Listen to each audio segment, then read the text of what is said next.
పాలకుర్తి నియోజకవర్గం అట్లనే స్టేషన్ గన్పూర్, తుంగతుర్తి, వర్ధన్నపేట ఇవన్నీ కలిపి మొత్తం ఒక 78,000 ఆయకట్టు దేవాదుల ఫేజ్ 3 ప్యాకేజ్ 6 కింద ఉన్నాయి. అయితే మేము ఎలక్షన్స్లో విన్ అయ్యేదానికన్నా ముందు కూడా పాలకుర్తి నియోజకవర్గంలో ప్రజలందరూ అంటే రైతులందరూ ముఖ్యంగా కోరుకున్నది ఒకటే, రైతుల కళ నిన్న నెరవేరడానికి బీజం పడ్డది. పాలకుర్తి చెన్నూరు రిజర్వాయర్ అనేది అది ఎన్నో ఏళ్ల కింద ప్రారంభమైంది. అది ప్రారంభమైంది కూడా కాంగ్రెస్ గవర్నమెంట్ ఉన్నప్పుడు ప్రారంభమైంది. దాని తర్వాత వీళ్ళు వచ్చిన గత 10 సంవత్సరాలు కూడా మొత్తం కలిపి ఒక 20-25% పనులు మాత్రమే పూర్తి చేయగలిగినారు. అది కూడా ఏది కూడా సక్రమంగా చేయలేదు. గత 10 సంవత్సరాలు phase 3 package 6 Palakurthi Chennur reservoir కంప్లీట్గా నిర్లక్ష్యానికి గురైంది గత ప్రభుత్వంలో. కానీ ప్రజాప్రభుత్వం అధికారంలోకి వచ్చినాక కాంగ్రెస్ ప్రభుత్వం తక్కువ ఖర్చుతోటి ఎక్కువ ఆయకట్టు ఎక్కడైతే ఇవ్వగలుగుతామో అట్లాంటి ప్రాజెక్టులకే ప్రాధాన్యత ఇవ్వడం జరుగుతుంది.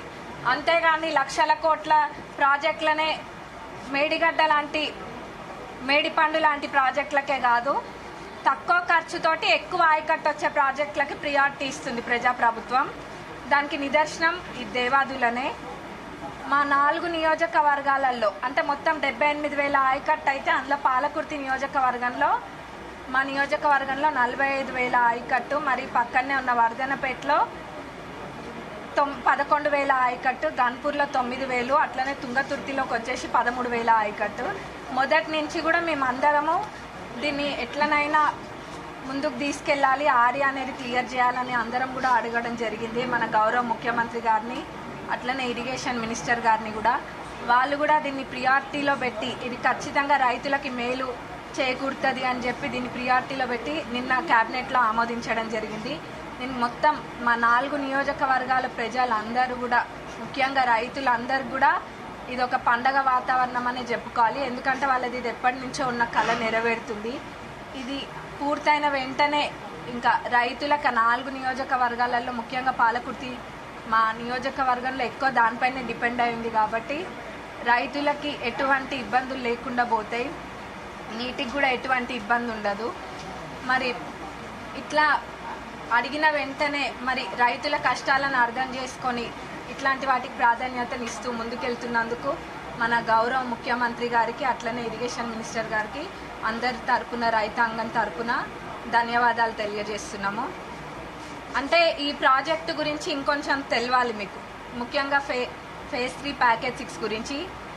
లాస్ట్ అంటే ఎందుకు ఇంత నిర్లక్ష్యానికి గురైంది అంటే ఇంతమంది రైతులకి మేలు చేయగరే ప్రాజెక్ట్ అయినా కానీ ఇంత నిర్లక్ష్యానికి ఎందుకు లోబడిందంటే ఏదో ఒకదాని నుంచి ఒకటి మారవాలి అన్న ఉద్దేశంతో ఎన్నో కాంపోనెంట్స్ మిస్ చేసి ఎస్టిమేట్లు అంటే బ్లాస్టింగ్స్ ఇట్లాంటివన్నీ కూడా డిస్టెన్స్ ఇవన్నీ కూడా మిస్ చేసి వాళ్ళు ఆ ఎస్టిమేట్ అనేది అప్పుడు వేయడం జరిగింది. దాని ద్వారా కాంట్రాక్టర్లకు కూడా ఎంతో ఇబ్బంది కలిగి వాళ్ళు కూడా ఆ రేట్ల ప్రకారంగా చేయలేకపోయింది. ఇప్పుడు అన్నీ కూడా కవర్ అయ్యే విధంగా చేసి ఎస్టిమేట్ క్లియర్ చేసి ఆమోదించడం జరిగింది నిన్న. ప్రజాప్రభుత్వము మాటలు చెప్పుడు తక్కువ, చేతలు ఎక్కువ. అంతేగాని గత ప్రభుత్వం లెక్క చారాన చేసి బారాన చెప్పుకునే ప్రభుత్వం కాంగ్రెస్ ప్రభుత్వం కాదు. అందులో వాళ్ళు దిట్ట, కానీ పనులు చేయడంలో కాంగ్రెస్ ప్రభుత్వం ఎప్పుడు కూడా ముందుంటుంది. అందులో రైతుని రాజు చేయాలన్న ఉద్దేశంతో మేము ఎప్పుడు కూడా ఉంటాం. మొదటి నుంచి కూడా కాంగ్రెస్ ప్రభుత్వం ఆలోచన అదే.